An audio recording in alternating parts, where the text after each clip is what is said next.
I am Mother Nature's son, and this is a video about nature. I guess technically it is. We're talking about losing hair and me being the Norwood 3 that I'm at. What I want to address today is I want to rewind to about a week or so ago when I did the video talking about the top 10 masculine traits despite hair loss or other than hair loss. What are ones that you actually have control over? And one that I mentioned was decisiveness. That's something that society places on us and depends on us to be decisive. It's a masculine trait. When a guy is not decisive, he's annoying. People don't like a guy that can't make up his mind. They don't like that. They want a man who knows what he wants. Why else would they make that movie with Helen Hunt and Mel Gibson? What women want? Because women are known for not knowing what they want. And I'm okay saying that because women don't watch these videos. But I mean, granted, they made a movie about it. So that's the thing. Like, if a woman can't make up her mind, she's just being a woman. And there's songs about it. There's one by, Dierks Bentley, and he talks about she can't make up her mind. She likes her fingernails painted black and all this stuff. He has a whole thing about it. A woman, a butterfly, she gets to make her decisions and do whatever she wants. And that's a feminine thing. But it's a masculine thing to definitely know what you want. And not only to know what you want, but to do something about it and get exactly what you want. That's masculine. So there's definitely some irony involved as you start losing your hair, as you start getting into perhaps territory that I'm in with Norwood 3, and you want to be a consistent, decisive person because that's how you're wired to be as a masculine man that I am, and that I'm assuming you are as well. So here you are, used to consistency, you're used to being decisive. But then what happens?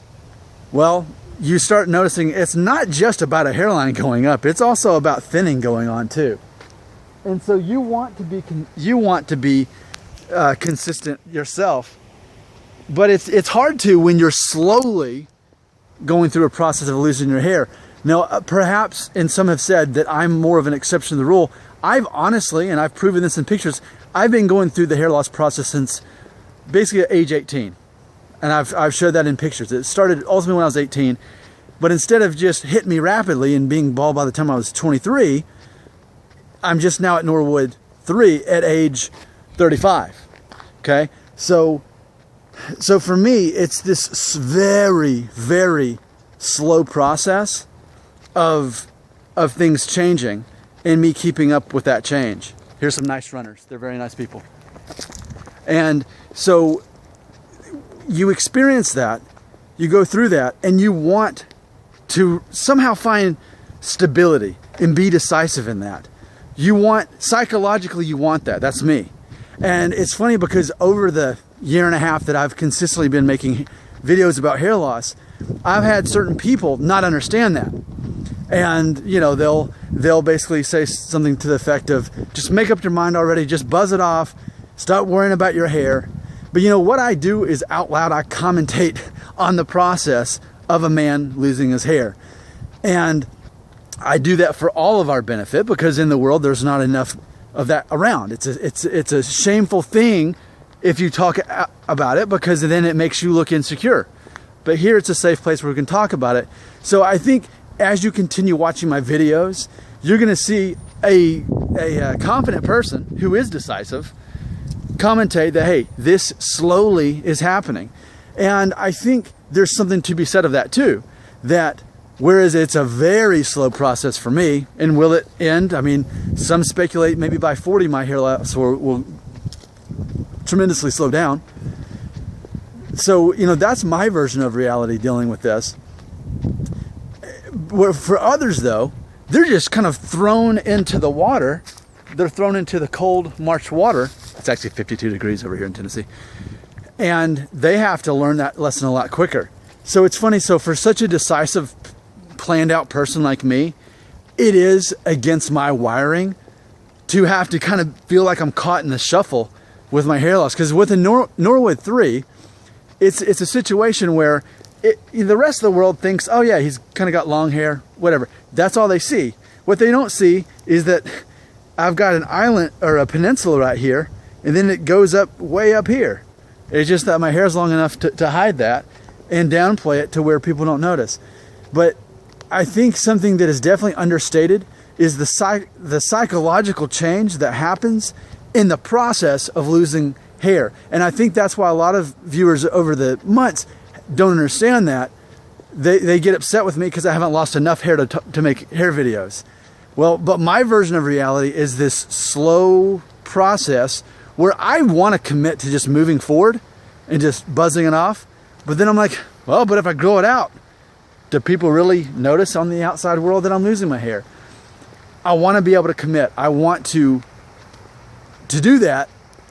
But especially to Norwood 3, I feel it's just so awkward of a phase because you can't complain about it. You can't talk about it. People will get upset or say you're not losing your hair. But yet internally, I'm thinking more about it than I want to. I just want to be able to basically know for sure what my hairstyles are that I can make work, that'll look good on me. But then you can't because, like I said, every time you get a new haircut, you don't know how it's going to look now because even the thinning alone changes that. And that's something, you know, I always knew that I would be someone who, as I got, you know, to this age or even younger, I always knew that I would have the receding hairline and I would gradually lose my hair. But what I never considered is how much thinning has an effect on that as well. How it really limits you in certain ways that you weren't used to 5 years before. That's what I'm sorting out as I'm going through this. But it helps me tremendously to know where I fall on the Norwood scale. So if you feel you are losing your hair, I think that's the thing to do. Start looking online. I'm not an expert on Norwood. I just know what I am. I know I'm a 3. But if you haven't done that yet, I definitely recommend that you do. It's really helped me this week alone because as a video host, it's important that there's a character arc that you see me change. Well, this is real life. I shoot 3 or 4 videos a day. And real life is that honestly, this is what I'm going through right now in real life. Like, it's not negative. It's not me worrying. It's just me realizing as a person, as a human being. Do you like that view or this view better? No, the other one because the sun's in my eyes.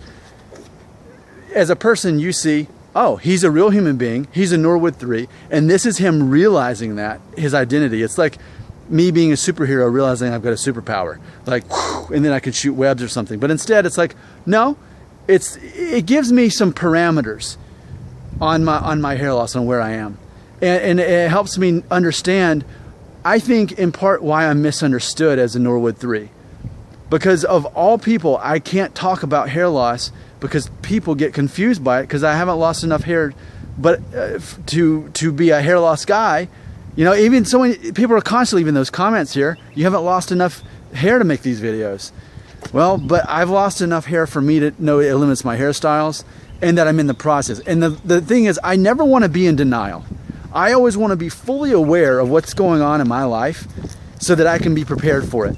Because that's another masculine trait, is to be ready and prepared for things and so you can plan for things. When you can't plan for them, that's not masculine. So these are my thoughts today on this March afternoon about Norwood 3. This is just very eye-opening for me, and I'm very grateful to learn this week. So thank you, Brotherhood of the Hair Loss, for helping me realize that this is who I am. I'm Norwood 3, and I'm going to embrace it.